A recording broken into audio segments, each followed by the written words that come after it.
कल जो राजस्थान उपचुनाव का परिणाम आया है वो इस बात को दिखलाता है कि राजस्थान में नई सरकार बनी।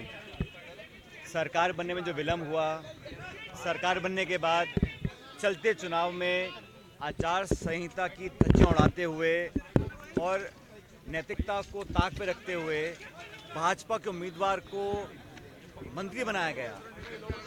और मैं समझता हूं शायद राजस्थान में पहली बार हुआ होगा कि मंत्री बनाया बिना विधायक बने, लेकिन प्रदेश की जनता ने उस उपचुनाव के माध्यम से संदेश दिया है कि भारतीय जनता पार्टी को लोग स्वीकार नहीं रहे।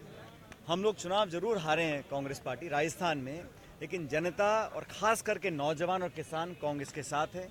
ये आने वाले लोकसभा चुनाव का भी एक प्रतीक है कि जिस प्रकार पूरी सरकार ने ताकत लगाई, सारे मंत्री मुख्यमंत्री वहाँ पर गए, उपचुनाव में प्रचार किया, भाजपा के उम्मीदवार को मंत्री बना दिया, बावजूद उसके एक अच्छे बड़े मार्जिन से रूबी कुन्नर जी चुनाव जीते। ये जीत कांग्रेस की जीत है, ये जीत क्षेत्र की जनता की जीत है कर्णपुर की, और ये जीत उन किसानों की है जिन्होंने आंदोलन किया, उन नौजवानों की है जो आज चिंतित हैं भविष्य को लेकर। और ये संदेश जयपुर और दिल्ली दोनों के लिए है कि आप जनता के साथ विश्वासघात नहीं कर सकते, जनता को प्रभावित नहीं कर सकते, आप निर्वाचन आयोग और तमाम नैतिकताओं को ताक पे रखकर अपनी राजनीति नहीं कर सकते। तो ये चुनाव का जो परिणाम आया है पूरे देश में संदेश गया है, और मैं बहुत धन्यवाद देना चाहता हूँ उस क्षेत्र के मतदाताओं को, कांग्रेस के कार्यकर्ताओं को, जिन्होंने मिलकर चुनाव लड़ा और एक अच्छे बड़े मार्जिन से कांग्रेस पार्टी की विजय हुई है।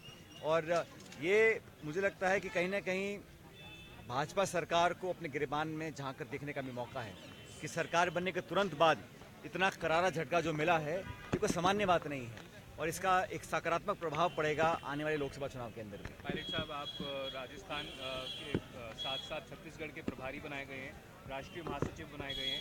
क्या फोकस आपका राजस्थान से हट जाएगा राष्ट्रीय? देखिए, 14 तारीख को राहुल गांधी जी की भारत जोड़ो न्याय यात्रा चालू हो रही है और ये 14 स्टेट्स में से गुजरेगी। और मणिपुर में शुरुआत क्यों हो रही है? क्योंकि मणिपुर में न्याय नहीं मिला। मणिपुर में इतना लंबा समय हो गया, वहाँ तनाव है, वहाँ हिंसा है, वहाँ शासन नाम की कोई चीज़ नहीं है, लोग पीड़ित हैं, और वहाँ की सुध लेने वाले जो डबल इंजन सरकार के लोग हैं, चाहे मणिपुर के चाहे दिल्ली के, किसी को ना फुर्सत है ना चिंता है। तो राहुल जी और कांग्रेस पार्टी ने इस शुरुआत को जो हम लोग मणिपुर से कर रहे हैं वो बहुत सांकेतिक है और उसके बहुत महत्व हैं। ये भारत जोड़ो न्याय यात्रा है, और मुझे लगता है कि ये मणिपुर से मुंबई जो यात्रा है इसका एक बहुत अच्छा संदेश जाएगा। जो पहली यात्रा थी हमारे राहुल जी की भारत जोड़ो यात्रा, ये इसका दूसरा पार्ट है, और मुझे लगता है कि हम लोगों ने अपना ध्यान केंद्रित किया है जन कल्याण की इश्यूज़ के ऊपर, पब्लिक के इश्यूज़ के ऊपर, और जो प्रदेश और देश के अंदर जो हालात बने हैं उस पर ध्यान फोकस करना चाहते हैं। भारतीय जनता पार्टी चाहती है कि जज्बाती मुद्दों को आगे रखकर राजनीति करें, लेकिन हम लोग, राहुल जी, हम सब मिलकर कोशिश करेंगे कि जनता का दिमाग और ध्यान वापस उन मुद्दों पर लेकर आएँ। किसान के मुद्दे, बेरोजगारी के मुद्दे, लगातार मणिपुर में जो हिंसा हो रही है उस पर नाकाम और बेकाबू तरीके से वहाँ पे माहौल बनता चला जा रहा है, इन सब इशू को लेकर आगे बढ़ेंगे। और जो जिम्मेदारियाँ हम लोगों को दी हैं, अभी फेरबदल किया है AICC में, जिन जिन लोगों को जिम्मेदारियां दी हैं हम सब मिलकर काम करेंगे।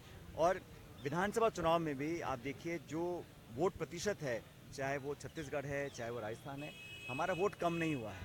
हाँ, हम सरकार नहीं बना पाए, उसका दुख हमको है, और राजस्थान में हर बार हम लोग सरकार बनाते हैं लेकिन दोबारा रिपीट नहीं कर पाते।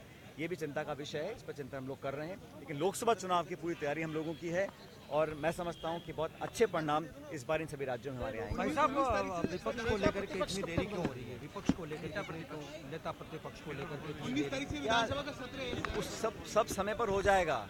आप लोगों को सवाल पूछना चाहिए कि प्रदेश में मुख्यमंत्री बनाने को लेकर, मंत्री बनाने को लेकर, विभाग बांटने को लेकर अप्रत्याशित देरी हुई। असली देरी तो वो है, हम तो विपक्ष में आ ही गए, हम तो अपना काम कर लेंगे, विधानसभा चालू होगी, हमारे सब निर्णय हो जाएंगे और सब मिल बैठ के कर रहे हैं। लेकिन सरकार में जो काम अब तक हुआ है, हालांकि अभी सरकार नई बनी है, और पहला काम उन्होंने किया, नौकरियां कम करने का काम किया, योजनाओं के नाम बदलने का काम किया। तो मुझे उम्मीद ये थी कि सरकार बनने के बाद एक सकारात्मक शुरुआत होगी, और हम भी चाहते सरकार को समय दें, अपना काम कर दिखाएं। लेकिन अगर शुरुआत ही ऐसी हो रही है कि नौजवानों के साथ विश्वासघात हो रहा है, उसका सीधा परिणाम आप लोगों ने इस उपचुनाव में देख लिया। इसलिए मैं आश्वस्त हूँ। कांग्रेस पार्टी का संगठन मजबूती से काम करेगा। जिस राज्य की मुझे जिम्मेदारी दी है वहाँ पर हम लोग सघन दौरे करेंगे, सब लोगों को साथ लेकर चलेंगे और कांग्रेस पार्टी के लिए अच्छे परिणाम आने आपने जहाँ जहाँ दौरे किए